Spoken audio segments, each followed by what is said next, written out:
Okay, I want to talk about trading stocks that we see every day, or that we're familiar with, or they have a great product, and it seems like everybody should own it. And I was, I guess the easiest one to recognize is Starbucks, and it started in Seattle, one coffee shop, and now they're on 34 countries or something like that, and they're on every street corner. Thousands of Starbucks. And that's the kind of stock you look and you start seeing that happen. You think, geez, I should own that stock. Somebody likes it. And then the other example that I talked about that is one, because I've done videos on this before, is Subaru. In 1984, I bought my first Subaru. They had just come to Canada. They were just imported. And it was a great car. It was really, and the stock was trading at $3. And I really liked my car. It was all-wheel drive, and it was like a first of the sports utilities, and it was fashionable and kind of fun, and stock went to $22. It just was. You see, okay, I need to own some of this stock. Well, that's the same thing about this BYND, but this isn't a stock you want to own. This is a stock you want to get rid of or short. And so what happened was it came on at 45, and they started doing heavy promotion and heavy marketing of their product. And they did all these deals with Wendy's and all the A&W, I think, started selling them, and their meatless patties, hamburger patties. And the thing took off like gangbusters, traded to $230. But I had some relatives visiting me. What's going on? I had some relatives visiting me, and one of them is a professional chef. And actually, she's not my relative, she's a friend of my relative, but anyways, they all came, and she's a professional chef. And we started talking about these meatless patties and stuff.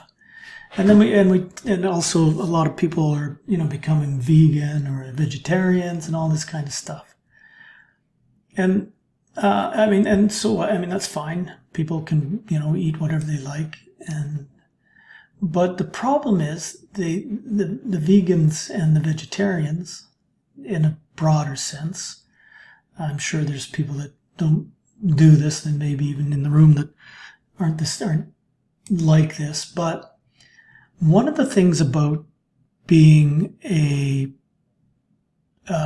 vegetarian or a vegan is the foods that you eat are highly, highly processed.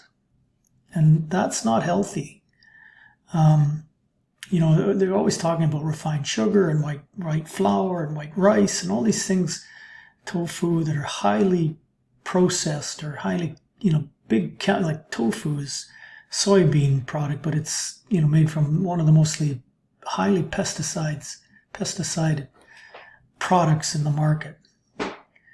So we started talking about Beyond Meat, and the thing about Beyond Meat is, and I just read this also in the paper, and I saw it in a news broadcast, their product is so highly processed and has so much stuff in it, like, ugh, who would want to ever eat that? To make it look like a hamburger or look like meat. And so I think the shine is coming off Beyond Meat. If I know this, then I'm sure lots of other people know this, and they're not going to be buying. Sure, the fad was in there, and all of a sudden, yeah, that was pretty cool, and it looks good, and it tastes good.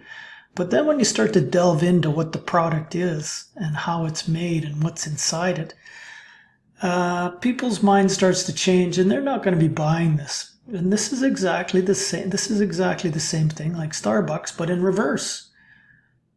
When people find out how highly processed it is to make this stuff, they're not going to buy it. They're going to.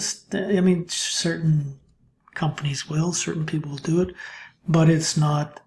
It's not a. I don't think it's a product that can survive. Not with that Not that's, that's not a product that isn't good for you to eat, even though, it's this whole vegetarian vegan kick. It's so highly processed that, nobody's going to want it. And I think Beyond Meat now is breaking down, and we put a short on this, and it's gonna come down to this level here, 121, and then fill this gap at 110, and then just continue to trade lower. I think it's a fad, and I think I think the gig is up on what is in this product and what it represents.